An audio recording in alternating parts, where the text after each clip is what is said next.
community outreaches on the campuses in Manila. We've never seen people so responsive to the gospel in all of our lives. Because so many people got saved that summer, we decided to stay behind in Manila. We had originally planned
Hello everyone.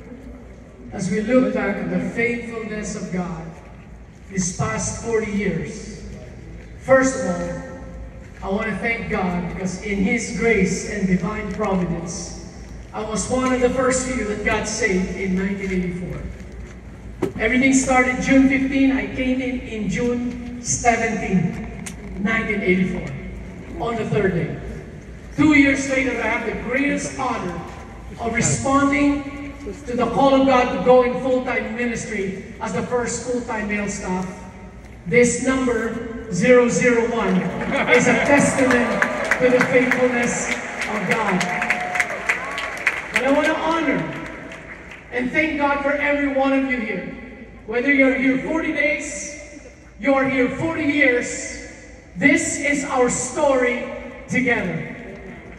If you are part of this family, this story is also your legacy.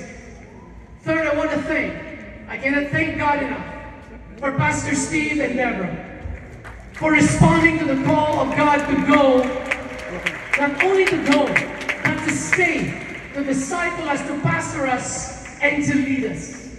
I want to thank Pastor Rice and Jody and their mission force of 65 young American students who were faithful to respond to the call of God to come to the Philippines. They could have enjoyed their summer in America in 1984. But they decided to go to the Philippines. They raised their finances. And best of all, they pointed us to Jesus, to the Jesus of the Bible. They faithfully preached the gospel, the true gospel, the kind of gospel that will make you fall in love with Jesus. The kind of gospel that will make you want to surrender your life to Jesus, to His Lordship. Pastor Steve, Pastor Rice, thank you for being intentional and deliberate in building the right foundation in our lives. In fact, I wanted to thank the original apostolic team because these people are totally sold out through and through with the vision that God has entrusted to us. Pastor Steve, Bishop Manny, Bishop Jeray, Pastor Joey, of course, the late Bishop Ferdy, we miss him, myself, and of course we added to that young generation bishops, next gen, Bishop Gilbert, Poliente, and of course, Pastor Michael. We've served together. Because of their example, their dedication to disciple, to lead us, our eyes were open, we got inspired. We knew we were a mission force then, but we believe that we can do what they trained us to do, and we will become a mission force. Amen.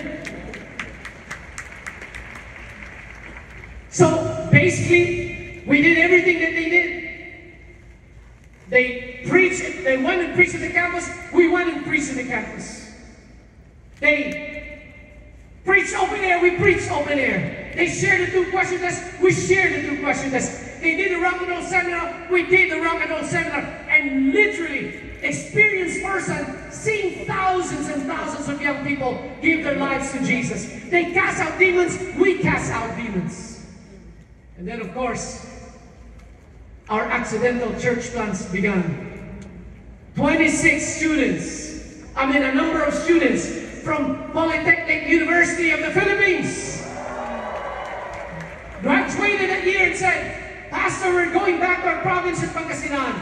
Are we what's next?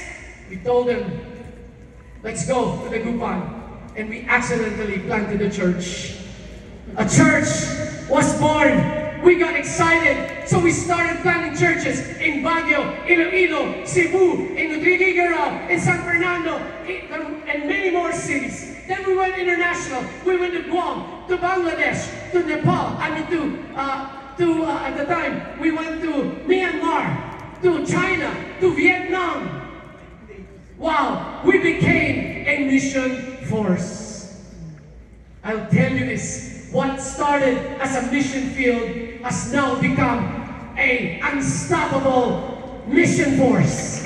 And to this day, this mission force will continue to forcefully advance God's kingdom in the Philippines, Asia, and the world. Come on, give the Lord a big hand. Praise God.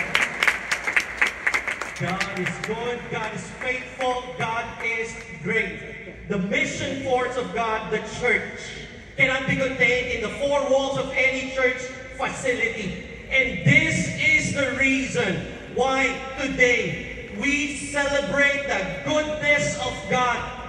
Today, in a leaky basement in Tandem Cinema, God grew us from 150 students to now 150 Victory churches all over the nation. This means that every weekend, in more than 450 worship services, the good news of the gospel of Jesus Christ is preached with thousands of people serving. In fact, if you serve in any of our ministries, could you give us a big shout and wave? Come on! The church is forcefully advancing. As Pastor Jun said, it is unstoppable. The mission of God is intense, and it's not yet over. Today we are planting churches even as we speak right now in Tawi-Tawi, in Basilan, in Batangas, in South Cotabato, and many more. This year alone, 22 ongoing church plants. Hallelujah. Praise God. We are Christ's ambassadors. And we've taken discipleship seriously. The mandate of Jesus Christ. We engage to evangelize. We establish people in the faith, in the word, in the spiritual family. We equip, we empower. And this is the reason why today we celebrate in our midst over 12,000 leaders.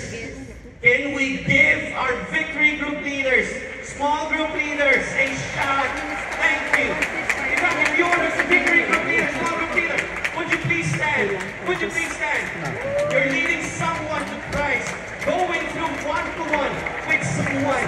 Please remain standing. Ladies and gentlemen, church, in our midst today are the mighty soldiers of God.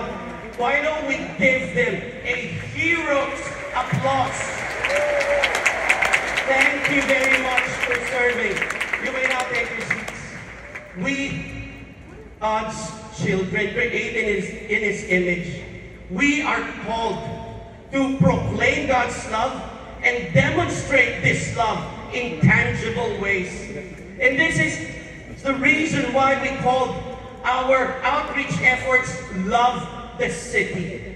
And this is not something new. Since 1984, art is to be a blessing in the campuses and the communities around us. When the Pinatubo erupted, we were there. When the 1991 Baguio earthquake devastated the city, we were there. In fires, in typhoons, when the biggest and the most deadliest typhoon hit our nation, Typhoon Yolanda, in Tacloban, built dormitories inside UP campus, Tacloban.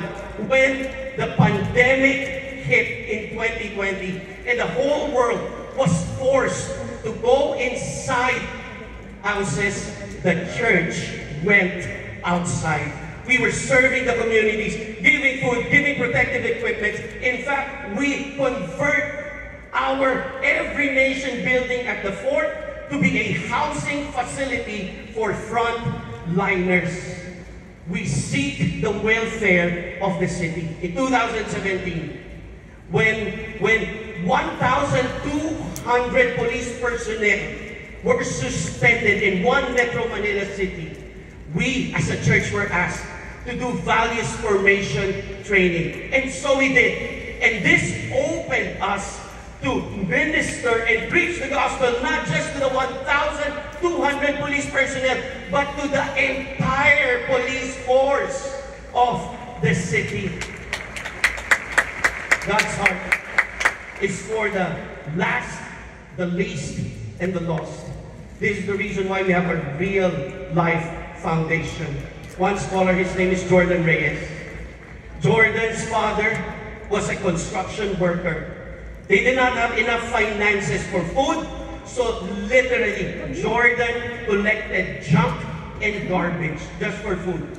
They don't have any financial resources for education until he met a church member, a church leader. Fast forward the story, Jordan graduated engineering. He worked as an engineer, and he was able to send his siblings to school. Praise God. But the story does not finish there. Jordan's father was a construction worker. Today, Jordan is the owner, president, CEO of his construction company. Now multiply this story into more than 2,200 scholars and alumni of Real Life. The impact of God's church is massive. God's kingdom is unstoppable. Change the campus, change the world. For us, this is not only an empty slogan, but it is a calling that we fully embrace because the next generation is our stewardship from God. Ever since we started, we've been in high schools, colleges, universities all across the nation. Pandemic came and went. We went from offline to online. We discovered different ways and means just to make disciples. Today, we gather together worshiping God in our youth services. In our conference alone, we have 7,500 students. It doesn't stop there. Today, we are sending to a close of 500 campus missionaries into the campuses, and they are doing campus evangelism, student discipleship, and leadership development. But we are grateful that this calling is not only embraced by full-time missionaries, because we've got faithful students, educators, campus volunteers who are willing to sacrifice their time, to invest their resources, just to advance God's kingdom in the campuses. You know what, church? We believe that the future leaders of our nation are in the campuses. That's why together we held live seminars, mental health talks, recollections, we cleaned classrooms. Naglilinis po tayo ng kwarto sa mga brigada eskwela just to bring gospel demonstration there, and then there will be the gospel proclamation that will move to discipleship so that we can lead and we can disciple the future leaders of our nation. And one of the fruits of that is Janice Andrade Udarbe, who was once a student. He used to be a psychology student in La Salle, Dasmariñas, led our youth there, and then now she's a presiding judge in the regional trial court. She's been teaching for 7 years. She realized that law students are having a hard time, they hate procedures. So she simplified it, wrote it in a textbook, and guess what? What she has written is being read by the future lawmakers of our nation. Because one student understood leadership, integrity, faith, and excellence. The impact of one student. Why don't I ask this? Can I ask if you are reached out from the campus? Can you please stand? If you are reached out in campus ministry, can you please stand? There are lawmakers, artists, fathers and mothers, dentists, doctors, businessmen. Freelancers are here. This is the impact of campus ministry, church. But the calling to reach out to the next generation is not yet done. This year, we are almost done in building a building where everything began 40 years ago. This is a testament of God's faithfulness in our movement. But ultimately, it's going to be a tool so that we can continue on to change the campus and change the world. Yes, we are going to change the campus and change the world. but we do that through a Bible and a passport. Since 1984, we've sent out more than 100 cross-cultural missionaries. These are long-term missionaries who decided to pack up their stuff, leave the country, leave the comforts of being here in the Philippines, and decide to pursue the call of being missionaries in other nations.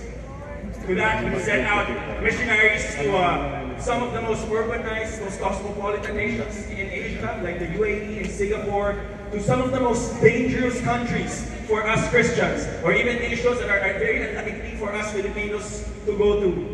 Countries like Afghanistan, where Pastor Romel Sumaway, our senior pastor from Victory Metro East, became a missionary. Pastor Erwin Balane to Laos. Pastor Gio to China. Yes, China needs the gospel, amen? But actually, we've practically run out of countries to go to in Asia. That's why, for several years ago, we've started sending missionaries across the Pacific Ocean to start churches and plant churches in Central America. One of those missionaries, named Carlo Maranan from Victory, Alabang, who was a licensed chemical engineer, decided to pursue the call that God has given him to become a missionary to the nation of Panama. But it's not just that. Over the past 4 decades, we've sent out hundreds upon hundreds upon hundreds of short-term missions team with about 6,000 short-term missionaries through our 10 days mission trip. If you've been a part of our 10 days missions, can you please raise up your hand? Anyone who's been a part at least once? Grabe. Man, this really changed our lives.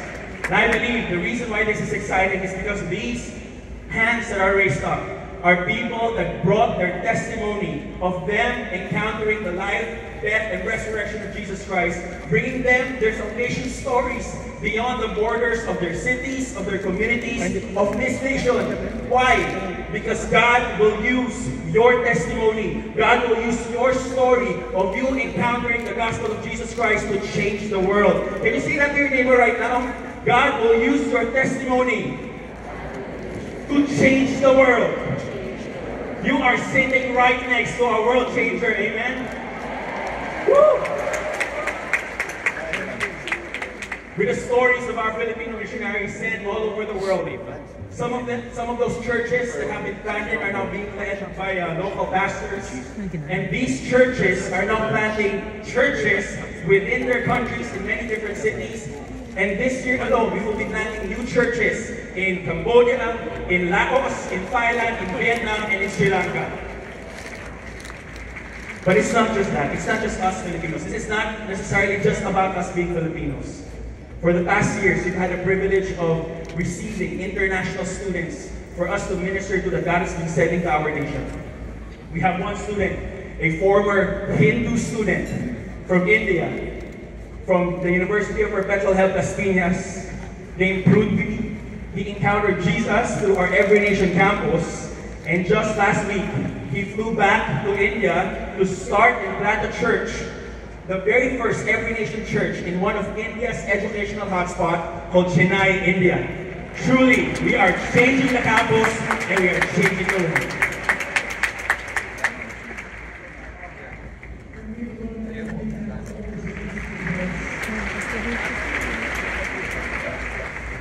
Praise God. Just imagine having a deeper understanding 40 years later of the purpose of God. Just imagine understanding the workings, the anointing, the power, and the presence of the Holy Spirit. With a current evangelistic and discipleship force of over 100,000 strong, with the kinds of materials and resources, finances and facilities we have today, just imagine what will happen in the next 40 years. Things will be very different. We will never be the same because we will continue to forcefully advance the work of God, not only in this nation, but in the nations of the world. Just imagine if every local church commit, engage, and participate in church planting. Imagine if everyone prioritizes and commit to campus ministry. Imagine if everyone involved in world missions, by praying, by giving, by going, I believe the Philippines, the Asia, and the world will never be the same again. Even if we make very conservative projections of the outcomes of our impact, if the majority of us will commit to honor God by making disciples, training leaders, planting churches, I foresee, I believe with all my heart, that we will be in every city, 149 cities, 82 provinces, and over 1,400 municipalities all over the Philippines. Do you believe that? I can foresee that we will have over 1,500 campus missionaries serving the campuses of the Philippines in the next 40 years. And hopefully over 600 cross-cultural missionaries serving the rest of the world. Brothers and sisters, by the grace of Almighty God and by the power of the Holy Spirit, I call that mission force in steroids. My question for us is this: are you hungry for God, more of God in your life? Are we hungry together as Victory Churches in the Philippines for the move of God in our lives, in our families, in our communities, in our campuses, and the nations? If the answer to that is a resounding yes, then I challenge all of us to get ready to become an unstoppable mission force in the next 40 years and beyond. Well, God bless us all.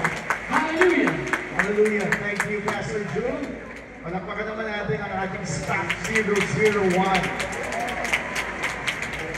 1 Corinthians chapter 15, verse 57, it says, "But thanks be to God who gives us the..." Parang mahina. Verse. Thanks be to God who gives us the victory. 40 years of victory. We've heard that, and we wish we could hear all the victory stories of all of you for the past years. But not those victories. Every victory we have experienced. It's not we're the smartest. It's not because we're the best. It's not because we know it all. It's because of the Lord Jesus Christ. Amen. So let's give the Lord a clap and say, Lord, thank you for each victory, for each life, and thank you for all the victories as a church that we have experienced. In Jesus' name.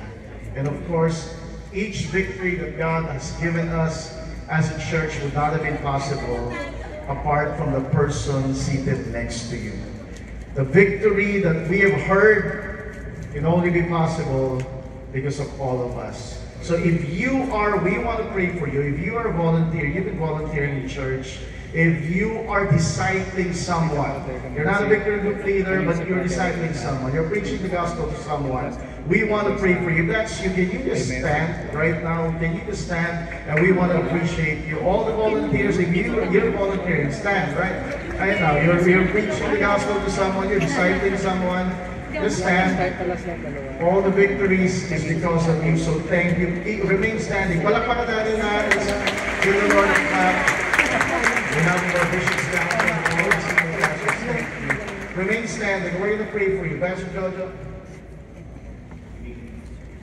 You know, I was one of those crazy guys that actually believed everything they said. I went to the Gupan, I went to Baguio, now I was in Malaysia, now I'm in Spain. I'm a crazy guy who believed. And I pray that we would still be crazy for him. You know, when God promised the people of Israel that I would give you a land flowing with milk and honey, a whole generation did not believe what God said, did not believe the promise of God.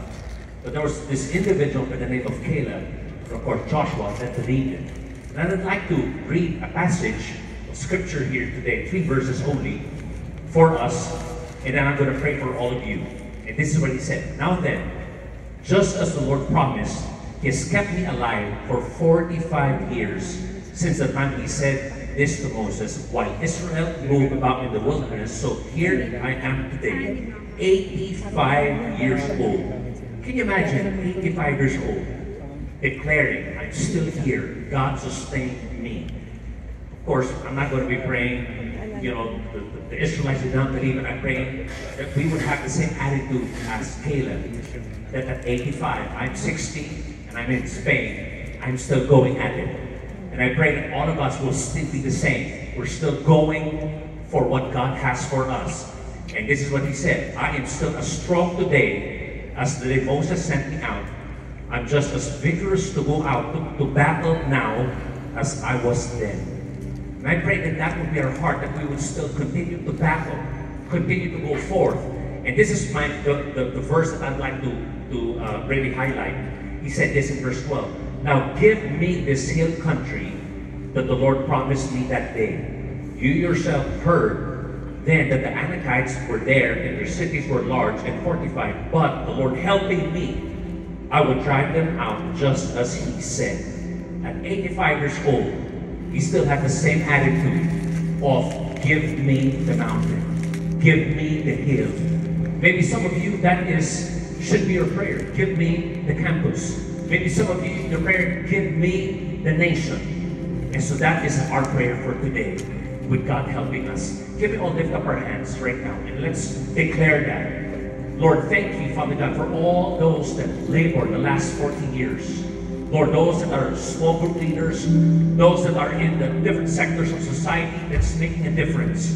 Lord, I pray that we would be like Caleb. Give us the mountain. Give us the hill country, oh God. Give us the nations. Give us the harvest. Give us the campus, oh God.